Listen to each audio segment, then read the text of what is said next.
Di kota Semarang, jasa titip atau yang kini lebih populer disebut jasa suruh menjadi lapangan kerja baru yang terus bertumbuh. Salah satunya dijalankan Boim Syahputra, anak muda yang awalnya hanya iseng saat nongkrong dan scroll TikTok, lalu melihat peluang usaha yang belum terjamah di kotanya. Bermula dari keisengan itu, Boim mulai membuat akun Gmail dan TikTok dengan nama Jajajar Semarang. Tanpa modal besar, ia mencoba menawarkan jasa suruh dari konten pertamanya dan tak disangka langsung ada orderan untuk mengantar buket di salah satu kampus. Dari situ, Boim merasa bahwa ide iseng itu bisa menjadi sumber penghasilan. Seiring berjalannya waktu, beragam permintaan datang, mulai dari jasa antar barang, nungguan sepeda, bersih-bersih rumah, menguburkan kucing, mengantar obat, bahkan menemani di rumah sakit, hingga kini. Lebih dari 30 jenis jasa pernah ia kerjakan dan dirinya merasa orang Semarang cukup random dalam meminta bantuan. Namun di balik orderan yang beragam, pengalaman tidak menyenangkan juga pernah ia alami. Salah satunya saat harus menalangi pesanan makanan hampir Rp200.000 dan customer menghilang setelah Sherlock dihapus dan nomor Boim diblokir.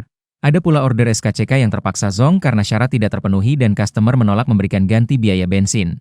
Belum lagi kasus pembelian kucing di mana penjual hingga pembeli sama-sama mempersulit proses hingga akhirnya Boim memberi pelajaran balik dengan cara yang halus. Meski ada yang menguji kesabaran, tak sedikit pengalaman menyenangkan yang membuatnya merasa pekerjaan ini pantas diperjuangkan.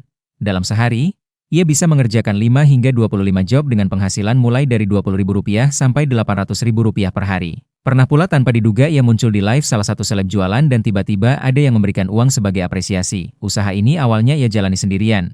Setelah 1 bulan, Boim bertemu rekan yang membantunya mengembangkan sistem dan mengelola job yang semakin banyak. Hingga kini, sudah ada 5 orang tim yang bekerja bersamanya dan semuanya tinggal dalam satu kos agar mudah koordinasi. Setiap orang yang bergabung pun punya cerita sendiri. Salah satunya, Eko yang pertama kali mengajukan diri sebagai mitra setelah di PHK, dari situlah Boim merasa bisa membantu orang lain mendapatkan penghasilan.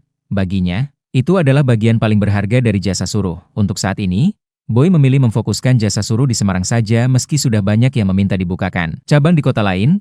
Ia lebih memilih membantu orang daerah membuka jasa suruh di kota masing-masing dan memberikan arahan jika dibutuhkan. Dengan tarif mulai Rp20.000 hingga tak terbatas tergantung jarak dan kerumitan tugas, Boim berharap usaha ini terus berkembang dan menjadi lapangan kerja bagi banyak orang. Baginya, jasa suruh bukan sekadar mengantarkan barang, tetapi tentang bagaimana setiap orang bisa saling menolong di antara kesibukan masyarakat kota. Sekarang itu mungkin hampir lebih dari 30 jasa yang berbeda yang sudah saya lakukan selama saya buka jasa suruh ini.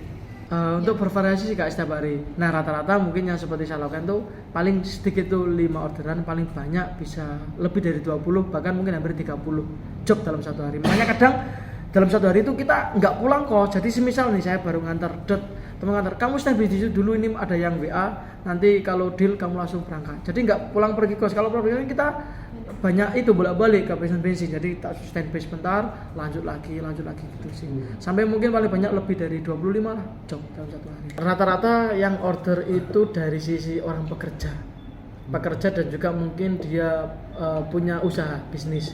Karena itu Mas saya nggak ada waktu untuk pengen ini tolong belikan ya.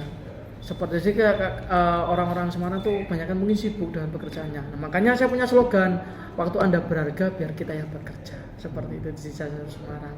Hafifah Nur Hasanah melaporkan dari Kota Semarang, Jawa Tengah.